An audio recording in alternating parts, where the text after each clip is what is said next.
Christmas morning. The coffee was still steaming when I opened my banking app. 000. Not a glitch, not a typo. The savings I'd built over a decade, gone. I stared at the numbers until my phone slipped from my hand. Across the table, my brother raised his mug and smiled like he'd just won something. "Prove it, Miss CEO," he said, voice dripping with mockery. I didn't answer. I just looked at him, memorizing every detail of that smirk, because I knew one thing in that moment. I was going to bury him. Backstory set up. Michael was 2 years younger than me. Our parents used to say we were inseparable. When I launched my first company, he was the first person I hired. We shared ideas over late-night takeout, celebrated every milestone, survived every setback together. I thought loyalty was in our blood. I thought family meant safety. But somewhere along the line, he stopped being my brother and started being my competition. When I became CEO, he wasn't proud. He was jealous. Discovery of betrayal. The signs had been there, just quiet enough for me to ignore. Emails forwarded to an unknown address. My laptop moved from its usual spot when I came home late. Once, my password didn't work. He laughed it off as me typing too fast. But hacking your own sister's account? Draining $150,000 in a single night on Christmas? That wasn't just betrayal. That was war. Shift in mindset. Strategic planning begins. I didn't confront him that morning. He wanted a reaction. He wasn't getting one. Instead, I smiled, poured more coffee. I even wished him Merry Christmas. By nightfall, my plan was already moving. I had my IT security team forensics sweep my laptop. Within hours, I had the evidence.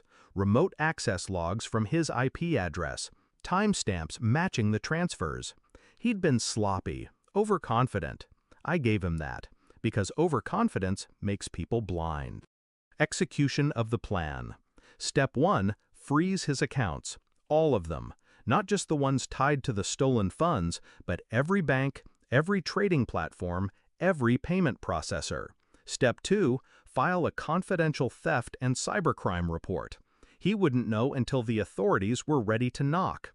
Step 3, quietly buy out his stake in a joint investment we'd made years ago, one that was about to triple in value.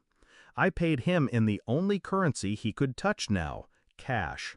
Petty, untraceable, and insulting. Step 4, call in every favor I was owed in the industry. By the end of the week, Michael's name was flagged as high risk in every hiring network that mattered. Step 5, wait.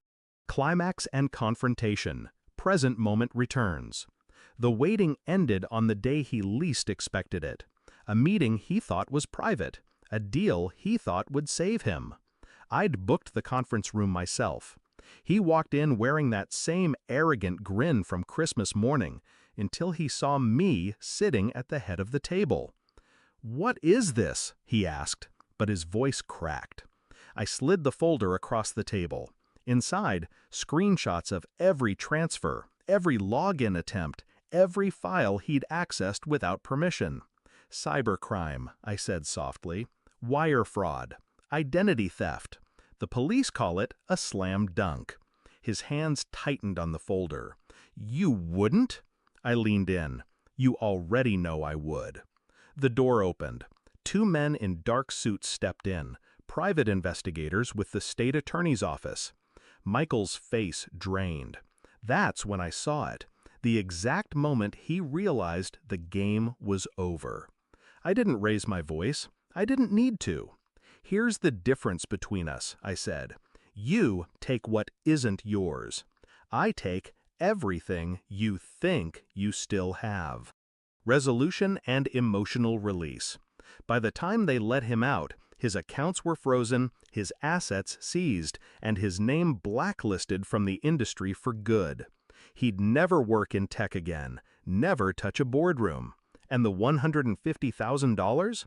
Returned to me with interest from the liquidation of his assets. Some people call what I did ruthless. I call it balance. Because blood may be thicker than water, but betrayal turns it to ice. And I don't forgive ice. I shatter it.